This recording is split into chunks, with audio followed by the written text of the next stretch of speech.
ഞങ്ങൾ തമ്മിൽ ഭീകരമായിട്ടുള്ള വഴക്കുകൾ ഉണ്ടായിട്ടുണ്ട്. ഞാൻ വേറെ ആരുമായിട്ടും വഴക്കുണ്ടാക്കാത്ത ലെവലിൽ ധ്യാനമായിട്ട് വഴക്കുണ്ടാക്കിയിട്ടുണ്ട്. ധ്യാൻ ഒരു പക്ഷേ വേറെ ആരുമായിട്ടും വഴക്കുണ്ടാക്കാത്ത ലെവലിൽ അവൻ ഞാനുമായിട്ടും വഴക്കിട്ടിട്ടുണ്ട്. പക്ഷേ എന്തൊക്കെയാണെങ്കിലും അതൊരു കാലം വരെ ഉണ്ടാവുള്ളൂ. അത് കഴിഞ്ഞിട്ട് നമ്മുടെ ഇടയിൽ ഞങ്ങൾ ഡെയിലി സംസാരിക്കുന്ന ആൾക്കാരല്ല, ഡെയിലി കമ്മ്യൂണിക്കേറ്റ് ചെയ്യുന്ന ആൾക്കാരല്ല. പക്ഷെ ഒരു സാധനം അതുണ്ടല്ലോ, അതുണ്ടാവുമല്ലോ. എന്താണ് വഴക്കുകൾ ഇപ്പൊ ഞങ്ങൾ കഴിഞ്ഞ ആഴ്ച വരെ ഞാൻ വഴക്കിട്ടിട്ടുണ്ട്. ഒരു കാലം വരെ ഒന്നുമല്ല, പല കാര്യത്തിൽ ഞാൻ എനിക്ക് ഏട്ടനായിട്ട് ഇപ്പൊ എൻ്റെ ഏട്ടനല്ലേ, അപ്പോൾ എനിക്കത് വഴക്കിടുന്നതായിക്കോട്ടെ വഴക്കിടാതിരിക്കും ഞങ്ങള്, എനിക്കതൊരു ഏട്ടനായതുകൊണ്ട് തന്നെ പിന്നെ എനിക്ക് പുള്ളിനെ ഭയങ്കര ഇഷ്ടമാണ്, പുള്ളിക്ക് തന്നെ ഇഷ്ടമാണ്, നമുക്കറിയാം. പിന്നെ വഴക്കിടാലോ, പിന്നെ വഴക്കിടുന്നത് ഇപ്പൊ അളിയന് എന്നെ ഇഷ്ടമാണ്, എനിക്ക് അളിയന് ഇഷ്ടമാണ്. പിന്നെ നമ്മളെ വഴക്കിട്ടില്ലെങ്കിലല്ലേ ഉള്ളൂ, ഇതൊക്കെ വഴക്കൊക്കെ ഇടണമെന്ന് പിന്നെ.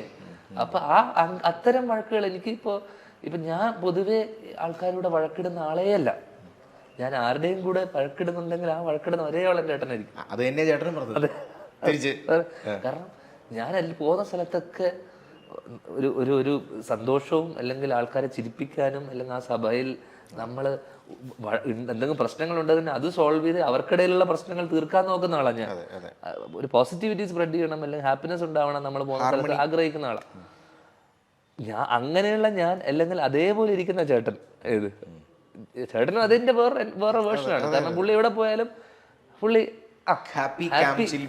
ചിരി പോയി. അങ്ങനെയുള്ള ഞങ്ങളാണ് ഏറ്റവും കൂടുതൽ വഴക്കിട്ടിട്ടുള്ളത്. അപ്പൊ അത് പലപ്പോഴും ശ്രീനിവാസന്റെ 2 മക്കൾ പലപ്പോഴും പല ഐഡിയോളജിന്റെ പുറത്തായിരിക്കാം, വലിയ വലിയ ചിന്തകളുടെ പുറത്തായിരിക്കാം.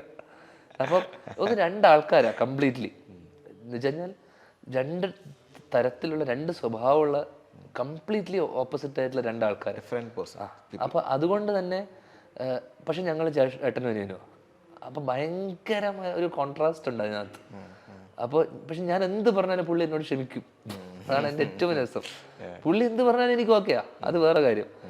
ഞാൻ കട്ട് ചെയ്തിട്ട് ബ്ലോക്ക് ചെയ്തിട്ടൊക്കെ പോകും ഇപ്പൊ കുറച്ച് മുന്നേ വരെ അങ്ങനെ ഉണ്ടായിട്ടുണ്ട്. അപ്പോ എന്തും പക്ഷെ എനിക്ക് അങ്ങനെ എന്തും പറയാം, നമുക്ക് എന്തും പറയാൻ പറ്റുന്ന കുറച്ച് ആൾക്കാരേ ഉള്ളൂ നമ്മുടെ ലൈഫിൽ. ഒന്ന് അമ്മ, അച്ഛൻ്റെ അടുത്ത് പറഞ്ഞതിന്റെ പുറത്താണ് ഞാൻ പുറത്തായത്. ഒന്ന് അച്ഛൻ, ഒന്ന് ചേട്ടൻ, ഇങ്ങനത്തെ 3 പേരേ ഉള്ളൂ നമ്മുടെ ലൈഫിൽ. അല്ലെങ്കിൽ ഭാര്യ പോലും ചിലപ്പോൾ നമ്മൾ പറഞ്ഞു കഴിഞ്ഞാൽ വിട്ടിട്ട് കളഞ്ഞിട്ട് പോകും അല്ലേ. പക്ഷെ ഇവര് 3 പേരെ ഒരിക്കലും നമ്മളെ വിടില്ല. ഒരു വിശ്വാസമുണ്ട്. പിന്നെ ഇവർക്ക് 3 പേർക്കും, അച്ഛനായിക്കോട്ടെ ഏട്ടനായിക്കോട്ടെ അമ്മയ്ക്കായിക്കോട്ടെ, ഞാൻ അവരുടെ മറ്റേ എന്നും പ്രിയപ്പെട്ട ഒരാളാണ്. പല എന്ന് വെച്ചാൽ അവരുടെയൊക്കെ എന്നും പ്രശ്നക്കാരനും സെന്റർ ഓഫ് അട്രാക്ഷൻ. കാരണം പ്രശ്നക്കാരനുമായിരുന്നു, അതോടൊപ്പം തന്നെ ഇഷ്ടമുണ്ട്. ഞാൻ നല്ലവനാണ്, മറ്റേ സാധനമാണ് ഇവൻ നല്ലവനാ കെട്ടവനാന്ന് പറഞ്ഞ ഐറ്റമാണല്ലോ ഞാൻ. അങ്ങനെ ഒരു സാധനം ഉണ്ടല്ലോ എൻ്റെ എല്ലാ ജീവിതം നോക്കുമ്പോഴും പോലും കുറെ കഥ കേട്ട് കഴിഞ്ഞാൽ തോന്നും ഇവൻ ചെറ്റയാണോ അല്ലെങ്കിൽ ഇവൻ നല്ലവനാണോ എന്ന് തോന്നിപ്പോവും, മനസ്സിലാവുന്നില്ല. ഞാൻ പറയുന്നത് ഇപ്പൊ കഥകളിൽ പോലും, ഇപ്പൊ ഞാൻ ഇന്ന് പറയുമ്പോൾ പല കാര്യങ്ങൾ പറയുമ്പോൾ പോലും, ഇപ്പൊ ഞാൻ ഇതൊക്കെ ചെയ്തുകൊണ്ടിരുന്ന സമയത്ത് പോലും പല കാര്യങ്ങൾ സിന്തറ്റിക് ആയിക്കോട്ടെ ഉപയോഗിച്ചിരുന്ന സമയത്ത് പോലും, ഇതില്ലാത്ത സമയത്ത് ഞാൻ ഭയങ്കര നല്ലവനാ. റിയാലിറ്റിയിലോട്ട് വരുമ്പോ ഞാൻ വളരെ വളരെ വളരെ സന്തോഷം ആഗ്രഹിക്കുന്ന, സമാധാനം ആഗ്രഹിക്കുന്ന മനുഷ്യനാ. ഫൺ ലവിങ് അല്ലെങ്കിൽ നമുക്ക്. പക്ഷെ ഇത് മറ്റേത് ഒരു ഡ്യുവൽ പേഴ്സണാലിറ്റി അല്ലെങ്കിൽ ബൈപോളാർ എന്നൊക്കെയുള്ള ഒരു അവസ്ഥ ഉണ്ടായിരുന്നു ഇത് വന്നു കഴിയുമ്പോൾ.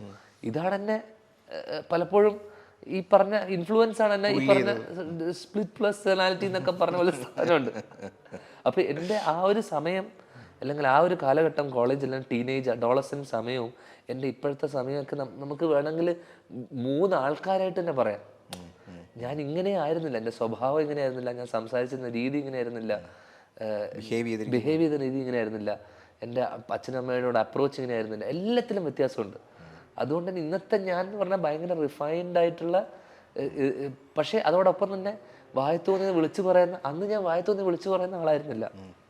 ഇന്ന് ഞാൻ പക്ഷേ ഓപ്പണാണ്, ഭയങ്കര ഓപ്പണാണ്. ഇന്ന് ഞാൻ അത് പറയുന്ന സമയത്ത് എനിക്ക് എവിടേക്കോ ഞാൻ ഇന്ന് ഞാൻ പക്ഷെ അപ്പോഴും എനിക്കുള്ളൊരു സംഭവം എന്ന് വെച്ച് കഴിഞ്ഞാൽ ഇപ്പം ഞാൻ അളിയനായിട്ടിരിക്കുമ്പോൾ ഞാൻ ഭയങ്കര കംഫർട്ടബിളാണ്. ഞാൻ കംഫർട്ടബിൾ ആയിട്ടുള്ളൊരു സ്പേസിൽ ഇൻ്റർവ്യൂസ് ഞാനിപ്പോൾ ഭയങ്കര കംഫർട്ടബിളാണ്. സ്പെഷ്യലി ഇൻ്റർവ്യൂസിൽ വരുമ്പോൾ അല്ലെങ്കിൽ ഇതുപോലത്തെ ഒരു കോൺവെർസേഷനിൽ വരുമ്പോൾ 1-to-1 കോൺവെർസേഷൻ ഞാൻ കംഫർട്ടബിളാണ്. പക്ഷേ ഒരു സ്റ്റേജിൻ്റെ മുന്നിലോ അല്ലെങ്കിൽ ഒരു ഗ്രൂപ്പ് ഓഫ് ആൾക്കാരെ മുന്നിൽ ഞാൻ ആക്ച്വലി കംഫർട്ടബിൾ അല്ല. പല കാര്യങ്ങളും ഷെയർ ചെയ്യാനോ കുറച്ച് ആൾക്കാർ കൂടിയിട്ടിരിക്കുന്ന സ്ഥലത്ത് ഞാൻ പലപ്പോഴും പല കാര്യങ്ങളും ഞാൻ പറയാറില്ല. സംസാരിക്കാൻ തന്നെ എനിക്കൊരു വലിയൊരു ക്രൗഡിൻ്റെ മുന്നിലൊക്കെ എനിക്ക് എങ്ങനെ ഒരു ക്രൗഡ് പുള്ളി ചെയ്യാനൊന്നും എന്നെ കൊണ്ട് പറ്റുന്ന വരില്ല. പക്ഷേ വിത്തിൻ 1-to-1 ടോക്ക് അല്ലെങ്കിൽ 1-to-1 കോൺവെർസേഷൻസിൽ ഇങ്ങനെ രണ്ട് സൈഡിൽ ഒരു ക്യാമറ വെച്ചിട്ടുള്ള പരിപാടിയിലാണെങ്കിൽ ഇപ്പം എന്നെ ബീറ്റ് ചെയ്യാൻ പറ്റില്ല. കംഫർട്ടബിൾ. അതായത് ധ്യാൻ ആക്ച്വലി റിഫൈൻഡ് ആണ്, പക്ഷേ ആ റിഫൈൻഡ് ആണ്, പക്ഷെ ഫിൽറ്റർ ഇല്ലാത്ത കാര്യങ്ങൾ പറയുകയും ചെയ്യും.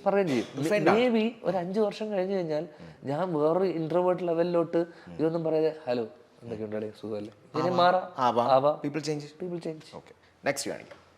ഈ ഇന്റർവ്യൂ കാണാറുണ്ടെന്ന് പറഞ്ഞല്ലോ, ഇപ്പൊ ധ്യാന്റെ കാര്യം പറഞ്ഞുകൊണ്ട് പറയാ, ധ്യാന്റെ ഇന്റർവ്യൂ കണ്ടു ധ്യാന്റെ ഞാൻ കാണും. അയ്യോ ധ്യാൻ കണ്ടു, ധ്യാനെ കുറിച്ച് നമ്മുടെ വിനീത് പറഞ്ഞത് കണ്ടു, അത് രണ്ടും കണ്ടു. ഒരു മുറിയാണ് ധ്യാനിൻ്റെ ലോകം എന്ന് വിനീത് പറഞ്ഞതൊക്കെ, അവൻ എപ്പോഴും ഒരു മുറിക്കകത്താണ് അവൻ്റെ ജീവിതം എന്നൊക്കെ പറഞ്ഞാൽ, അല്ല അത് അവർ രണ്ടുപേരും ഒക്കെ സ്വതസിദ്ധമായിട്ട് സംസാരിക്കുന്നത്. അതാണ് ഞാൻ പറഞ്ഞത്, അങ്ങനത്തെ സംസാരം കേൾക്കുമ്പോൾ നമുക്ക് ചിരി വരും അല്ലേ. ചിരിപ്പിക്കാൻ വേണ്ടി നമ്മൾ വല്ലതും ശ്രമിച്ചാൽ അത് നമ്മൾ വളിപ്പ് പറഞ്ഞ ചോദ്യം ഒരു കോമൺ ഭാഷയുണ്ട് ഇപ്പോഴും എന്ന് പറഞ്ഞതിൻ്റെ വിട്ട. അപ്പോൾ അത് എനിക്ക് അവരെ എല്ലാവരെയും വലിയ ഇഷ്ടമായി. അയ്യോ ശ്രീനിവാസൻ ഓഫ് കോഴ്സ് ഞാൻ പണ്ട് പറഞ്ഞിട്ടുണ്ട്. ഇപ്പം നമ്മൾ അവരെയൊക്കെ ഒരു പ്രായമൊക്കെ തെറ്റി ഞാൻ പണ്ട് പറയായിരുന്നു ശ്രീനിവാസൻ്റെ കൂടെ അഭിനയിക്കേണ്ട ഒരു നല്ല കോമഡി റോളെന്ന്. ഇപ്പം പിന്നെ അദ്ദേഹവും അഭിനയം കുറച്ച് ശരിക്കും എന്തൊരു സ്പോണ്ടേനിയസ് ആയിട്ട് ഓരോന്ന് വരുന്ന ആക്ടറാണ്. എൻ്റെ ഏറ്റവും പ്രിയപ്പെട്ട അല്ലെങ്കിൽ എനിക്ക് ഞാൻ പണ്ട് മുതലേ ഞാൻ സിനിമയിൽ വന്ന കാലം തൊട്ട് എന്നോട് ചോദിക്കുന്നത് മോഹൻലാൽ ഫാനാണോ മമ്മൂട്ടി ഫാനാണോ എന്ന് പറഞ്ഞിരുന്ന സമയത്തൊക്കെ ഞാൻ എപ്പോഴും പറഞ്ഞത്, പണ്ട് ഞാൻ അഫ്കോഴ്സ് ലാലേട്ടൻ ഫാൻ മമ്മൂക്ക ഫാനാണ് എപ്പോഴും. പക്ഷെ എൻ്റെ ഒരു പിന്നീടുള്ള ഞാൻ ഏറ്റവും വലിയ ഫാൻ എന്ന് പറയുന്നത് രാജുവേട്ടൻ്റെ ഫാനാണ്. ഞാൻ അന്നും ഇന്നും പൃഥ്വിരാജ് ഫാനാണ്. എനിക്ക് ഭയങ്കര ഇഷ്ടമാണ് പുള്ളി. ഞാൻ പുള്ളിയോട് നേരിട്ട് പറയും, പുള്ളിക്ക് അറിയാവുന്ന കാര്യമാണ്. അപ്പം ഞാൻ ഹാർഡ് കോർ പൃഥ്വിരാജ് ഫാനാണ്. അപ്പം ഞാൻ മല്ലികാന്റിനെ കാണുമ്പോഴും അല്ലെങ്കിൽ കാണുമ്പോൾ ഞാൻ രാജുവേട്ടൻ്റെ അമ്മ അല്ലെങ്കിൽ രാജുവേട്ടൻ്റെ അമ്മ എന്നുള്ള സാധനമാണ്. എനിക്കറിയില്ല അതിന് മുന്നേ മല്ലികാന്റിനെ ഞാൻ കണ്ടിട്ടില്ല കഥ പറയുന്നതിന്. പിന്നെ ഞാൻ രാജുവേട്ടൻ ഫാൻ മാറി മറ്റേ സുമാന ഫാനായി മാറി. കാരണം അറിയാമോ, ഇത്രയും കാര്യങ്ങളെപ്പറ്റി നടക്കുന്ന കാര്യങ്ങളെപ്പറ്റി ഇപ്പം നമ്മൾ മമ്മൂക്കനെ പറ്റി പറയുമല്ലോ, ഏത് മമ്മൂക്ക എല്ലാ കാര്യങ്ങളും അപ്ഡേറ്റഡ് ആണ്, കാര്യങ്ങൾ ഇതിനെപ്പറ്റി എല്ലാം ധാരണയുണ്ട്.